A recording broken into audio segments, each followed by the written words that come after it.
Welcome new and old friends. My name is 242, and today 2 got us 4 dark web stories. She's also seemed to have taken a page out of 42's book and got As the Raven Dreams to help us narrate this. I like to also tell you that all these stories are anonymous. So, turn off your lights, make sure your doors and windows are locked. Things are about to get spooky.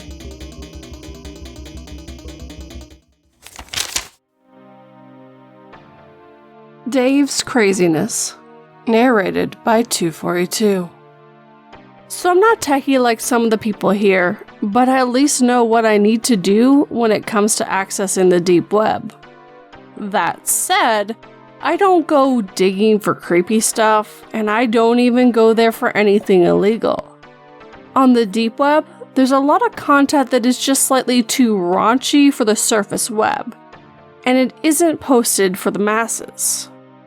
A good number of deep web sites don't even crack into the illegal category, the main difference between the dark web and the deep web.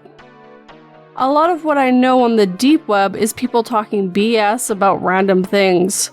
Politics, modern science, technology, cryptids, and other supernatural stuff, as well as conspiracy theories. Some of these conspiracy theories can get really freaking weird. In fact, that's kind of what my story here is about.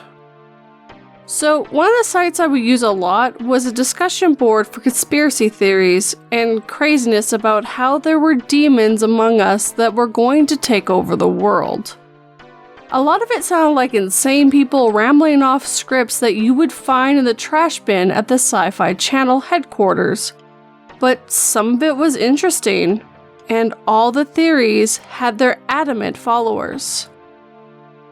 The people that seemed to run most of these theories were those that generally believed that our government around the world were run by demons that sacrificed children to drink their blood. Like, seriously crazy stuff. I remember that there was this one user that was seriously crazy into this theory. I think his name was something like Devil's Home or something. I remember it being something about Dave and home, so I'm going to call him Dave.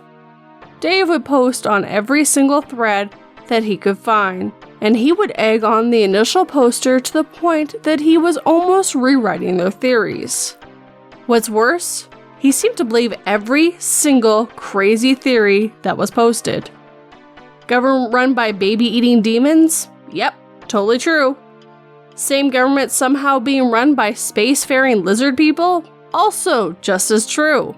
Disney seeking subliminal hints into their children movies to get everyone hooked on cocaine? Sure. Why the hell not? It was as if this guy refused to see the reality for what it was in front of his eyes. Everything had a hidden agenda. Everything was some plot to control the masses. And everything was worth questioning. I don't think Dave could have made a cup of coffee without accusing the coffee maker of trying to take away his God-given freedoms. Anyways, as quickly as I saw Dave making new posts on the forum, I noticed that he had almost entirely disappeared. I went over to his profile to see what he had posted lately, only to find that he had made a final thread called Don't Trust the Admin. This thread outlined that the admin of this forum site were attempting to find him so that they could send a hitman to take him out of the picture. It had a ton of seemingly irrelevant details and included pictures of random people that Dave claimed were following him for the admins. He then rounded the whole thing out with an onion link to a website that he had created so that he could continue on with his ramblings. I went over to his website and read all of his posts, and they legitimately just kept getting crazier and crazier. Eventually, I had enough of his absolute craziness and decided to log off for a while. I kinda stopped going on the deep web for a little bit, mostly because I really didn't have the time and was feeling the stress of my first year in college. After a while, I think it was a couple months between my last check, I decided I wanted to get on and see what all Dave had gotten up to. I went back to the forum, went to his account, and then to his personal site/blog, only to find that there were over 300 new posts. This man had seriously posted over 300 times in maybe a month and a half, at most. I started down that rabbit hole of his posts, and his theories started getting really abstract. Some of them made some sense, like he would have a clear moment in the crazy fog.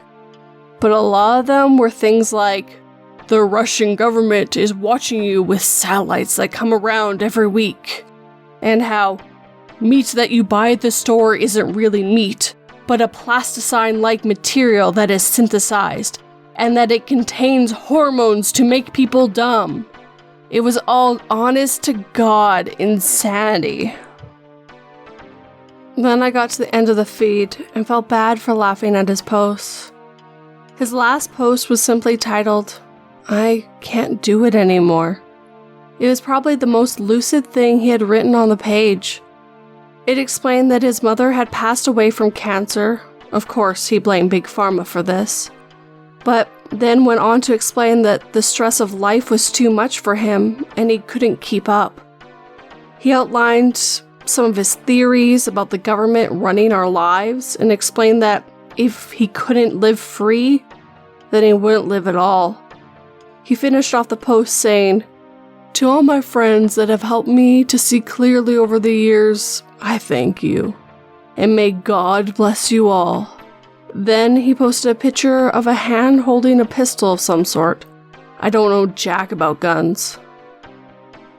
There was nothing after this post, and the few comments that existed were just people saying that God would understand his decision, and that he was truly a soldier fighting for the truth. Obviously, this is pretty depressing, and I was a bit freaked out, knowing that this guy that I was making fun of in my head was most likely not alive, and was also most likely dealing with a mental health issue. In the end, I didn't really go back or spend any time on the deep web. Dave's story has a bit of a lasting effect on me and taught me the lesson about sympathy.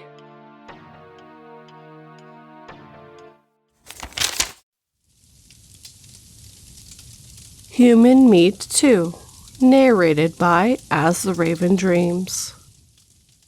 This story is related to one that you've told in the past. You could see it as a continuation or an addition to it. I'm not the author of that story, but I've had a similar experience. The story in question is the one that you mentioned, I think back in your first Dark Web video, about the kids that ended up on the human meat shop. If any of you don't recall the story, first off, you should go listen to the video, but it was a group of kids that were messing around with the dark web and ended up on a butchery site that listed human meat and explained how to properly prepare it, advertised their special seasoning, and gave all the relevant information about the specific human cuts. They also touted that they sourced on demand, meaning that they had the ability to get the meat when you requested it. So they had it on standby, and they would kill and cut it when you wanted. Kind of like Wendy's fresh, never frozen promise, but for cannibals. Yeah, it was honestly some creepy stuff. And what's even worse, it's legitimate. I can actually vouch for the legitimacy of the human meat market. I don't know about the specific page they were on, it could have just been a honeypot, who knows, but there are a handful of actual pages that you can work with to get human cuts. I've actually spoken with people that claim to have eaten human meat, and they've told me it tastes close to veal, but depending on the person's fitness level, can also taste closer to pork. I don't know about you, but that thought makes me gag and want to become a vegan. That said, I actually had a bit of a story about another dark web site that was similar, but they took it a bit further in their intentions. I'm not going to name the page. I don't want your listeners going out there and becoming man-eaters. Plus, it's, super illegal to buy human meat. Duh.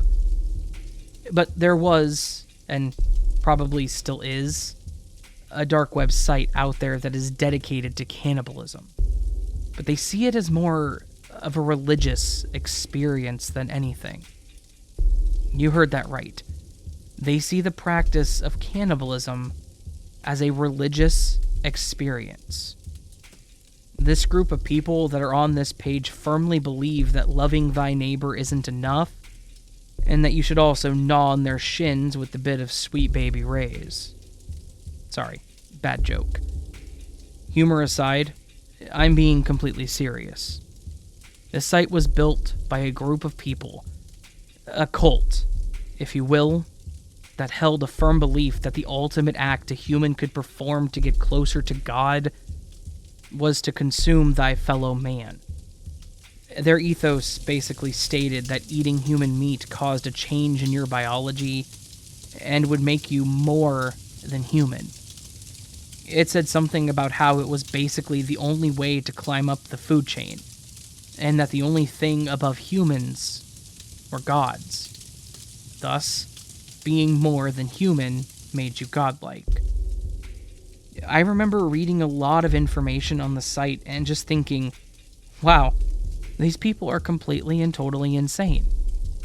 But they definitely held tight to their own beliefs and didn't shy away from what they thought.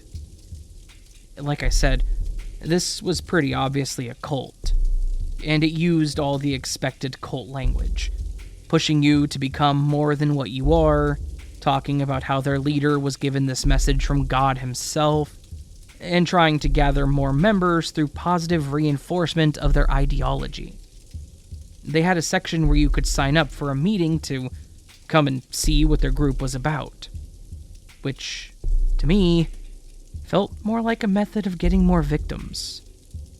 But maybe they were legitimately recruiting people, who knows. Much like the other page, they had all the basics: how to prepare the meat, what flavors went best with what parts, how to safely eat your human meat, which is an interesting thought. There was even an entire section of the page dedicated to their members and their rankings, and all their favorite activities. It was honestly like an icebreaker page that was made to show you that everyday people were also willing to eat other everyday people.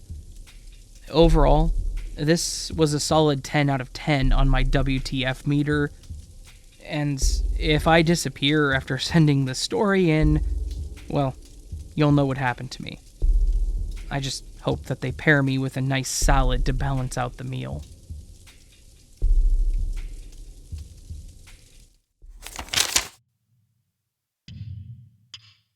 Krissy's Stalker Story, narrated by 242. In the time I have personally spent on the deep and dark web, which I can say with all honesty, has probably been way too long, I've seen some incredibly bizarre and really messed up stuff. A lot of what I've seen and done could probably get me into legal trouble if I went into detail. Thankfully, I know what I'm doing, for the most part, and have protected myself. This isn't my first story on your channel, but I'm not going to say which one was mine. I'll leave that for the listeners to figure out. I will say, in that story, the actions were definitely not legal. That said, I thought I would send you another story, and send you one that wasn't me doing anything, but me finding something on the deep web that was generally unexpected and legitimately creepy as hell.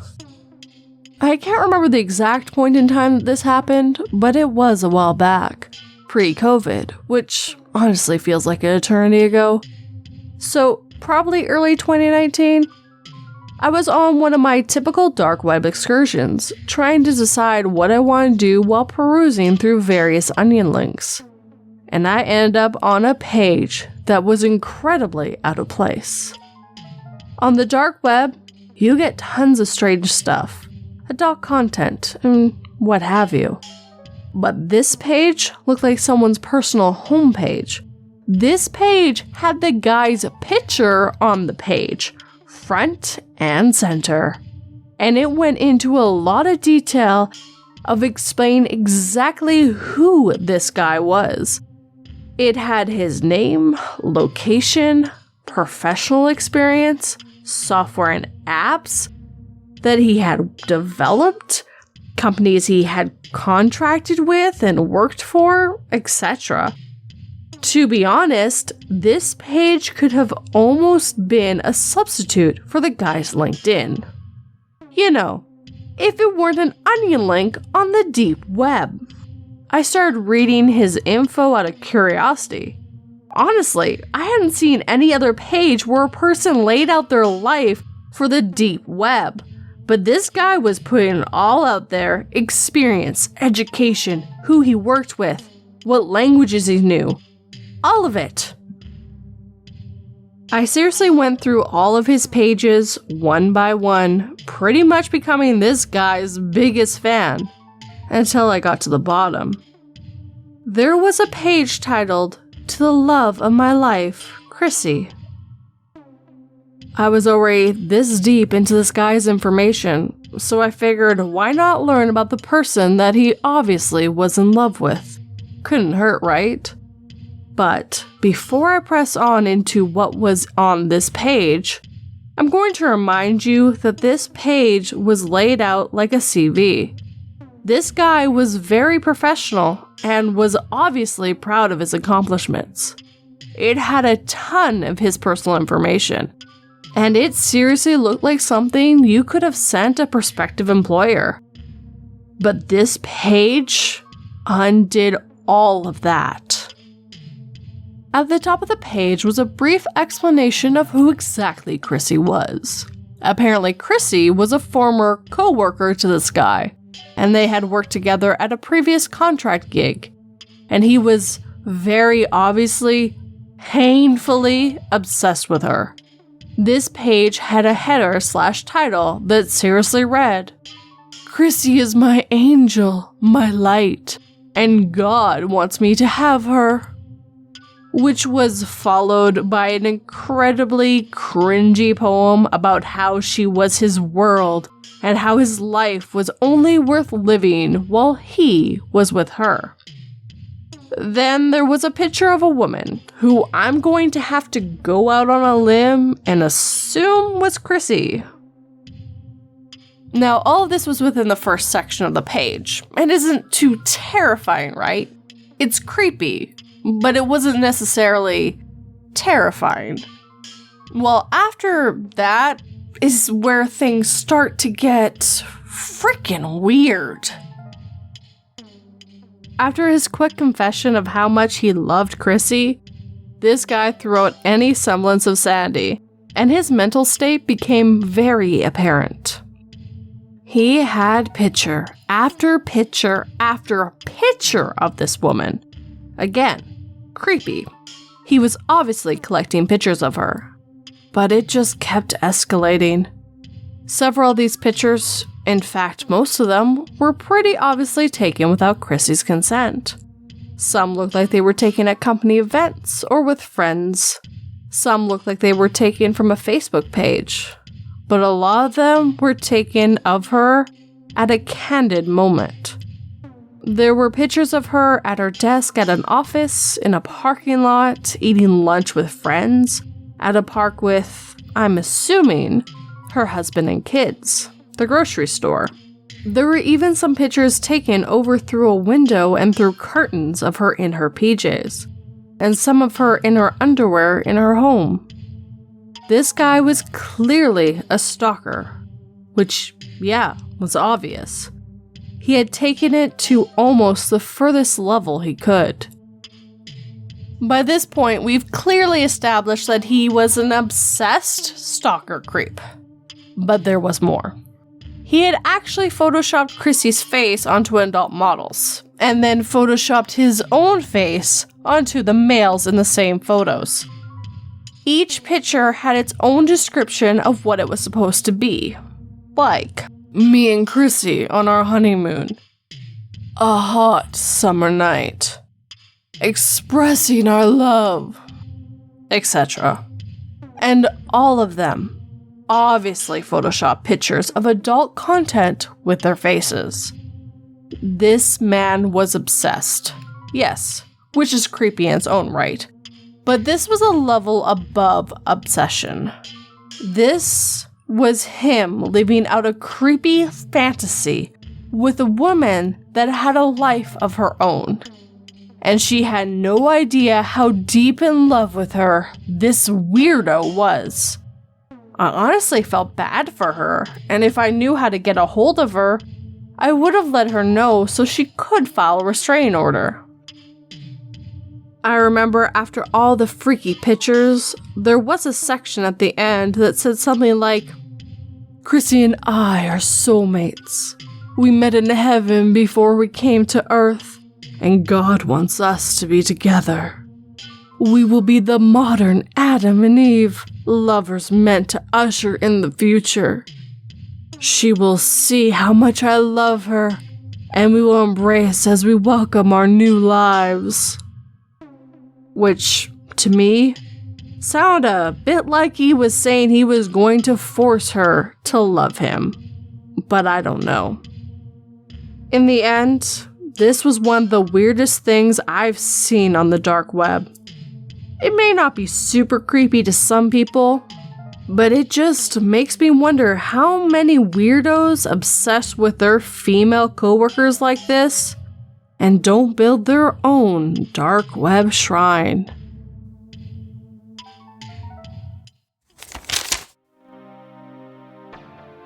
Red Room, narrated by As the Raven Dreams. I have a story that actually got me off the deep/dark web altogether. I actually didn't know much about everything. I was aware of what Tor was, all the encryption stuff and whatnot, but I really wasn't very well versed in what exactly made the deep and dark web different from the surface web. Well, I knew the dark web was illegal stuff, but I was curious how it was able to exist, how things worked, why the cops hadn't taken it down, and so forth and so on. It was a bit of a weird, ignorant view of things. But as time went on, and I educated myself, I started to understand how encryption and anonymity worked. Unfortunately, as I learned, I found myself feeling more confident. I started out as just looking around at things, and then I started commenting on forums. Then I moved on to actually communicating with the people instead of just making mindless comments. I kind of felt at home in a few of the communities, and it was nice to kind of live amongst a bunch of people all over the world and just talk about random things that had no real bearing on everyday life. It was almost my escape from reality, which isn't something that a lot of people can say. Well, as I quickly learned, the deep web isn't all rainbows and unicorns. Actually, I don't think it's rainbows and unicorns at all. I just got in with some decent people. As I was perusing my usual forum, I found a post by someone that I had spoken with a few times, and I thought they were pretty cool. The forum post said something to the effect of, "Message me for an invite to the Red Friday party." I was all about parties, and again, I was comfortable with these people. So I figured it would be a good time just hanging out online with some anonymous people from the internet. chatting about nothing in particular. What I got, however, was not a party. Now, I'm sure that you can see where this is going, and I can hear you probably thinking, but OP, red rooms don't really exist. And I can tell you that while they don't really exist as an easy-to-access node on the dark web, at least one does exist. And it's shared very privately. This Red Friday party was set up to look like a basic live stream. A camera, some dimmed-out lights, and a girl that was in front of said camera. She looked fairly normal. She didn't look upset or terrified or anything, and she was reading chat pretty nonchalantly. At first, I thought this was going to be one of those just chatting streams or whatever. People were asking her questions about herself, and she would answer shyly. Most of the questions were pretty normal. A few were a bit sexual and direct, but she just avoided them. After watching her describe her everyday life for a few minutes, I noticed a timer on top of the screen that was counting down, and was a couple minutes away from 0. I waited for it to count down, and when it did, there was a ringing noise, and a guy's voice came in from off-screen. He said something to the effect of, "Alright, chat time is up. Now we will go into donation requests only. Get your coins ready because it's going to be a blast." I could see the look on her face shift from shy to straight up nervous. She said something like, "I don't want to do this." The other voice very firmly and loudly said, "You stole from me, and these guys are all going to pay your debt. You do what they say until we're square, or things are going to go south really fast." You know the saying, it's like a train wreck, you can't look away?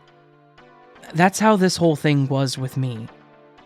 I wanted to close this out and never think about it ever again, but part of me had to watch. The whole thing started pretty mundane. People donated small amounts of Bitcoin for stupid things. Put a shoe on your head. Show us your feet. Try to lick your elbow. Honestly, it was stupid stuff. It wasn't that bad for the first few minutes. But then the higher amounts started to pour in for other things. They were telling her to take her clothes off, do things that I won't mention. She was visibly distraught the whole time, but she complied. As bad as that was, I didn't expect the next part. One person chimed in with 2 full Bitcoin, which was a lot of money at the time, and told her to cut her cheek with a knife. She shook her head no and said that she couldn't do that, but the man chimed in again, said to do it, and handed her a small pocket knife. She started to sob and quickly sliced her cheek, causing herself to bleed. Then there was another donation for several more Bitcoin that said, "Cut off a finger." She was already sobbing at this point and yelling no and saying that she was done, that she wanted to leave. And he started yelling, he grabbed her hand, and he did it for her. This was mortifying, obviously. But the last part got worse. There were people donating dozens of Bitcoin to this stream, and the things they wanted were sick. Then, one of them chimed in with a 50 Bitcoin donation that said, "I'm bored, get rid of her." This was then matched by a number of other people donating similar amounts and echoing the exact same sentiment. I just sat there for a moment watching her scream and cry, begging for her life, and then I watched a man walk into the scene off the camera with what looked like a machete. I didn't continue watching, and I will say that the thought of this made me physically ill. I literally threw up in the trash can by my desk. This was seriously the worst thing I have ever seen, and it completely made me swear off anything beyond the surface web.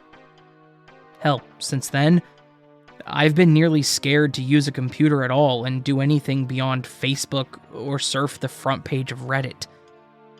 I have no idea if what I saw was real, or a pre-recorded snuff-like horror movie or something, or if it was a legit Red Room-style party.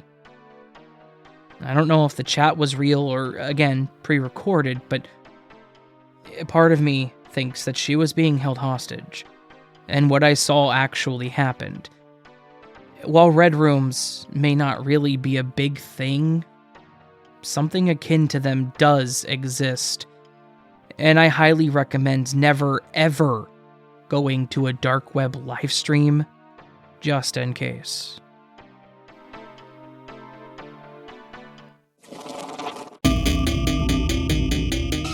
I do hope you enjoyed these stories, and if you did, hit that like button and make sure it feels it. If you're new, subscribe and turn that pretty little bell to all notifications.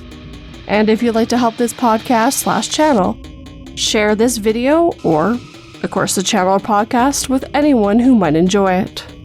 I also like to thank Raven from As the Raven Dreams for helping me narrate these 2 stories. Seriously, dude, you helped me a lot. If you like to check out my website where I have all my links to everything, I also have my stories up there and a few other things you might enjoy.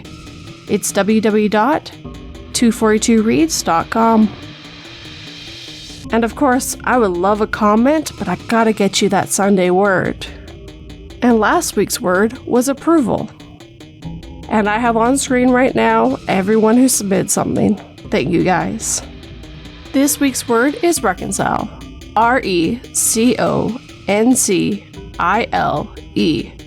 which means restoring friendly relations between, or cause to coexist in harmony, make or show to be compatible.